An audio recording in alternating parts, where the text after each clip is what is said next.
Good morning or good afternoon, everyone, depending on what part of the country you're in. Thanks very much for joining us and welcome to our monthly Hacking the Human security series. Today's topic is on password management. I will forewarn you that we are going to move quickly today. We have a lot of content to cover, but do not worry. At the end, we'll talk about how you can go back and watch a recording of this webinar later on, just because we're sharing so much information. So let's jump right in. A little bit about itSynergy. We have what we call a why, which is why we do what we do, and our why is creating positive experiences with technology. So what does that mean? Remember that time that maybe you got like a new cell phone for the first time, or a smartphone, or saw some new gadget that did something really cool, or maybe downloaded an app for your smartphone that allowed you to do something you couldn't do before? And at that moment, you had that feeling of, wow, this is really cool. So it's that moment where technology interacted with you and created a positive experience in your life. We call that creating a positive experience with technology, and that is why we do what we do, is we strive every day with the people we work with to create that feeling about technology. So why are we here today on this webinar? Well, some statistics for you. IBM in 2014 did a study that found that 95% of all security incidents involved human error. CompTIA followed that up in 2015 with a study that found that human error accounted for 52% of the root cause of security breaches. And Experian also in 2015 found from their study that employees and negligence are the leading cause of security incidents, but remain the least reported issue. And so we started this monthly series of webinars in order to educate people, the people factor, and make them more aware of security in their world of their technology. So our goal in the next 14 minutes is to give you some quick action items to help you be security smart. So, and you can also join us on the second Thursday of every month at 11:30 a.m. Arizona time for a new 15-minute topic. So, we ready? Today's topic is password management. So, what is the problem? Why are we doing a webinar on password management? Well, when we look at password management best practices, which we've talked about in some of our past webinars, there are a couple of characteristics there. Number one is we all know that our passwords need to be long and complex. So complex meaning it needs uppercase, lowercase, numbers, symbols, all that kind of fun stuff that makes it very difficult to remember. And it also needs to be long. So the longer the better. The longer you can have your password, the more secure it is. We also know that we need a different password for every site. And so all of the different sites that we interact with on a daily and monthly basis, we know that ideally we should have a different password for every single one of those sites. And so that obviously creates a challenge because most people in today's world have well over 100 different sites and passwords that they interact with. And so for each one of those to be different and to be long and to be complex creates a real challenge. Additionally, there are issues with managing all of those passwords if we do what we're supposed to do. And so, for example, when the time comes, it needs to be easy for you to enter your password. So even if you, say, find a way to track these passwords, you have them all in a document somewhere, something like that, when it comes time to actually enter the password, it's not very convenient to type it in because you're trying to hunt for where's the square bracket key on my keyboard, and is that a forward slash or a backward slash, and all that kind of stuff. So typing it in is not a very efficient way to manage passwords always, and so there needs to be an easy way to enter your password when the time comes. Also, copying and pasting, if you have it in a document, really is bad from a security standpoint, so it makes people like me nervous because if you copy a password to your clipboard, that password potentially stays on your clipboard for an indefinite period of time until you put something else on your clipboard. And so that might mean it's only there for a couple minutes, but it also might mean that it's there for days. And so if your computer were to be compromised, it's very easy to look at the contents of the clipboard and gather that information from the clipboard.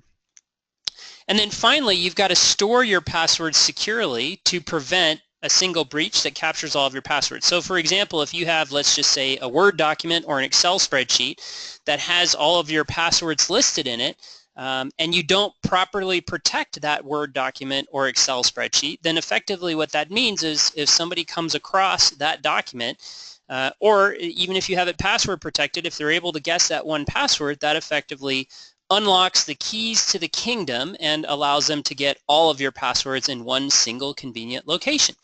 So you say, I'm in, what can I do? So let me just preface this. We're going to do this a little bit like a cooking show that you see on television. I'm going to go through the recipe for the way to track and manage all of your passwords. We're going to talk about the ingredients. We're going to talk about the preparation. We're going to talk about the finished product, all that type of thing.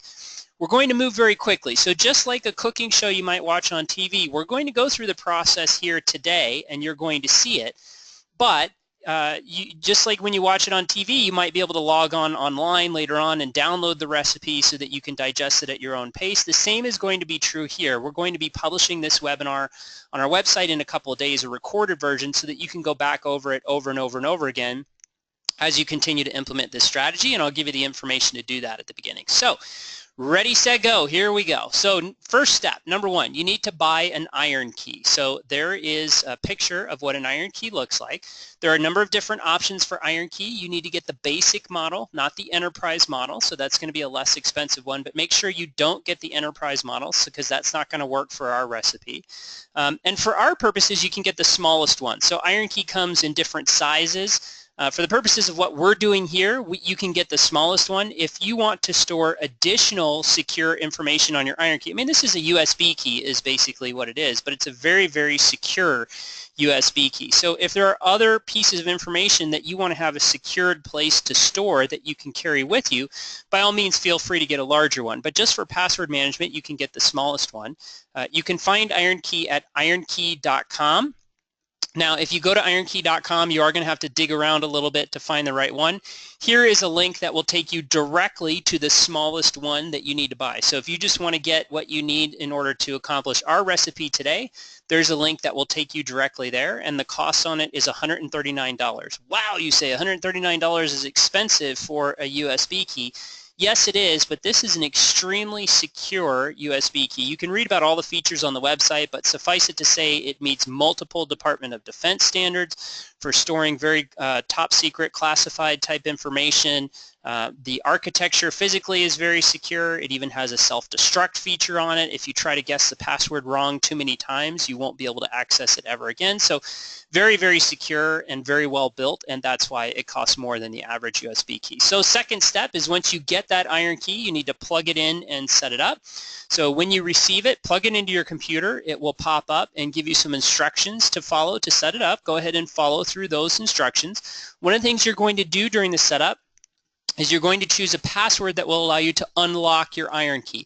So when you do that, make sure to choose a password that is both long and secure. And this is the only password that you're going to have to remember going forward. So going forward, we're just going to need to be able to unlock our IronKey, and then at that point, we will be able to continue on and access the rest of our passwords. So if you want some advice on how to create this long and secure password for your IronKey, we did do a webinar on that previously about how to create secure passwords that are long, complex, but also easy to remember. And you can see the recorded version of that webinar at itSynergy.com/passwords if you want to go back and remember that. Next step is to download an application called KeePass. This is a free program. It's open source. You can find it at keepass.info/download.html. When you get there, there are going to be a couple of different options for you to download. You're going to want to download the Professional Edition. And then under the Professional Edition, you'll see there are two options. There's an installer and there's a Portable Edition. You're going to want to choose the Portable download option. And when you download that, you're going to save that zip file to your IronKey. So what you'll see is when you plug the IronKey into the computer, you'll get a new drive letter on your computer, just like plugging in a USB key, where you can store secure files. So this zip file that you're going to download, that's the portable version of KeePass, you're going to save that zip file to that IronKey. And then once that zip file is saved to that IronKey, you're then going to right-click on it and unzip that zip file, and you're going to also unzip it to the IronKey as well. So normally with a zip file, you can just right-click on it and extract, or if you have a zip program on your computer, you can also just double-click on it and unzip it there. But just make sure that you unzip it to the IronKey drive as well.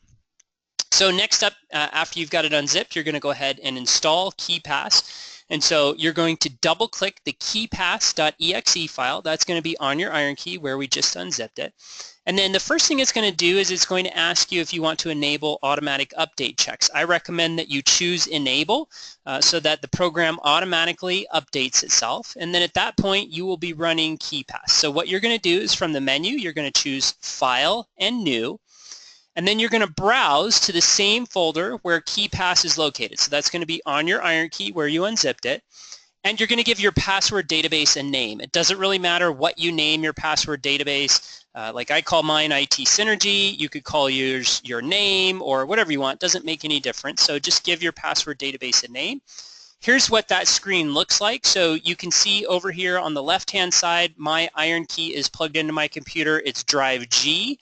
And I'm naming my password database itSynergy, like we talked about earlier. You can name it whatever you want, and you can see that this is in the KeePass directory on my IronKey. So I'm going to name it, and then I'm going to hit save. So we'll click save on that screen. And then the next thing that we need to do is we need to set up the KeePass program. So what we're going to do is on that screen after we create our database, it's going to pop up a screen to set it up. So the first thing we're going to do is by default, the master password option is going to be checked. So we're going to unselect master password, and then we're going to select keyfile/provider, which is the second option there. So you're going to select keyfile/provider, and then you're going to click create. So once you have clicked create, that will then open up a new screen.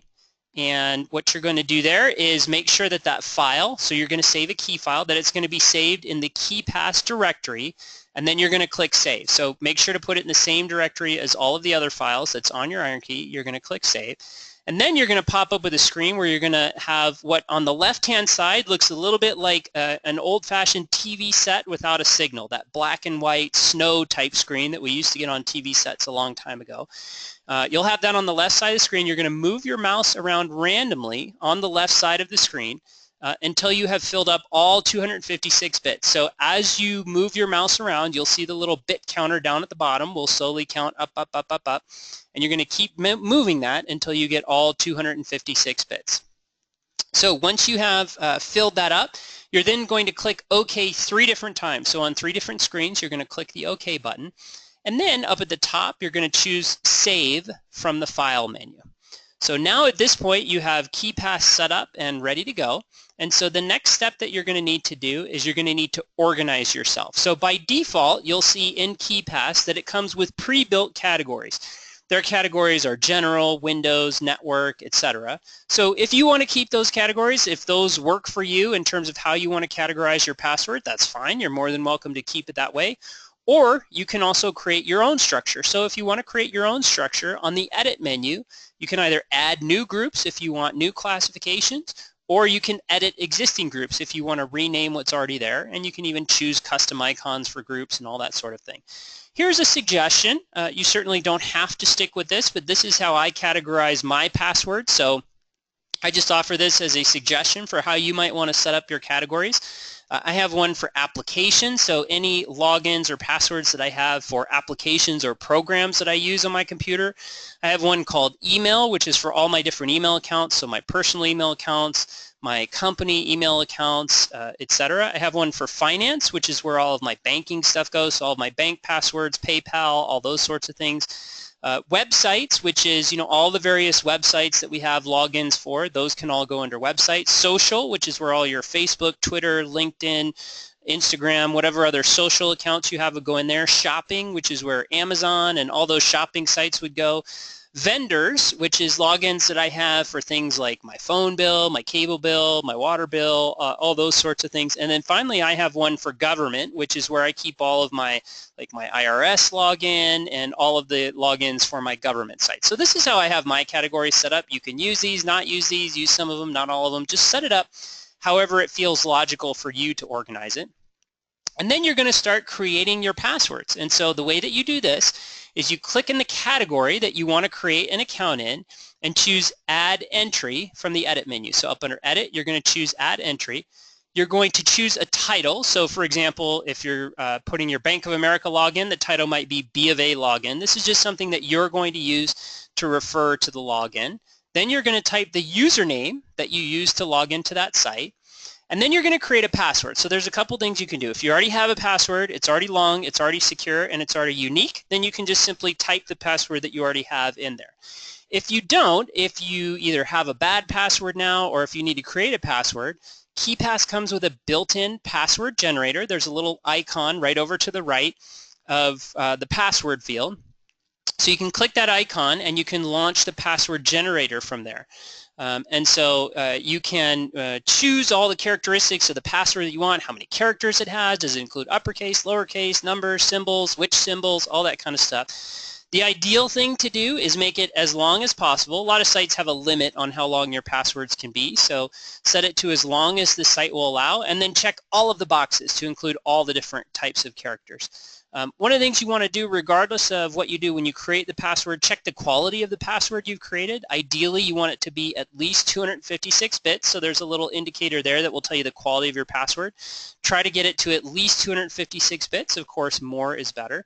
And then finally, you can enter the URL, so the website, so bankofamerica.com or whatever you're setting up the password for. And if you want to enter any notes, you can enter those in as well. So when you're finished with that, you can click OK, and then you'll just repeat this process over and over and over to set up all the different passwords for all your different sites. So once you have all your passwords set up, you just need to start using it. So you can right-click on any entry in the KeePass program and choose copy password. Now that will only remain on your clipboard for 12 seconds. We talked about this earlier because we don't want to copy and paste, but what KeePass does is it'll put it on your clipboard for 12 seconds and then it will erase it so that it doesn't stay on there forever. If 12 seconds isn't long enough for you, you can adjust that in the program options. So if you need a little bit longer, if you want it shorter, that's fine too. 12 seconds by default, so you just right click, choose copy password, and then you can just paste that into the website that you're trying to log into. The other thing that you can use is KeePass has an auto type feature, and you can access that by pressing the auto type button in the toolbar. And so what you'll do is go to the website, bankofamerica.com for example. You will click in the username field, and then you'll come back and hit auto type, and it will automatically put the username and password in there for you so that you don't have to type up anything. And so that is how you will start using KeePass, and you can keep track of all these different passwords. You don't ever have to know what your password for bankofamerica.com is, for example, although you could get it if you wanted to. You'll just use KeePass, and you'll either copy and paste it, or you'll use the auto type, and it'll enter that long, complex password for you. And so once you've done all that, and you want to dive a little deeper with KeePass, the program has a lot of really cool features. So you want to get comfortable with everything first. Don't dive into this stuff right away.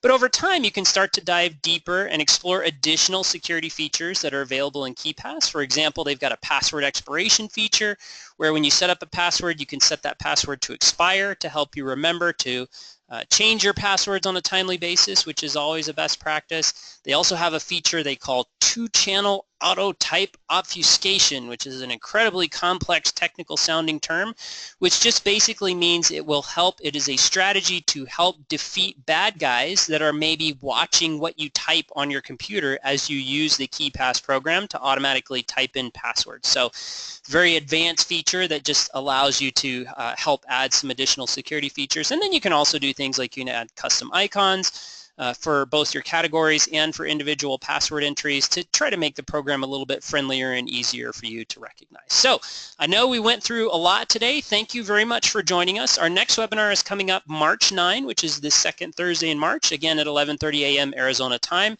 You can register right now at itsynergy.com/webinar. Our topic next month is avoiding income tax fraud, which is obviously a timely topic this time of year. Our webinars are the second Thursday of every month at 11:30 a.m. There I am. There's my contact information. Please feel free to email me. And if you know anyone that could benefit from these webinars, please email info@itsynergy.com to get them on the list. You can also go to our website, itsynergy.com, and go to the blog, and that is where you will find we post recorded versions of these webinars. So this one will take a couple of days to get transcribed and converted and posted to the website, but if you check it next week, we'll have a recorded version because I know there's a lot of information, so that'll allow you to go back and review. Thanks very much for joining us, and we will see you next month.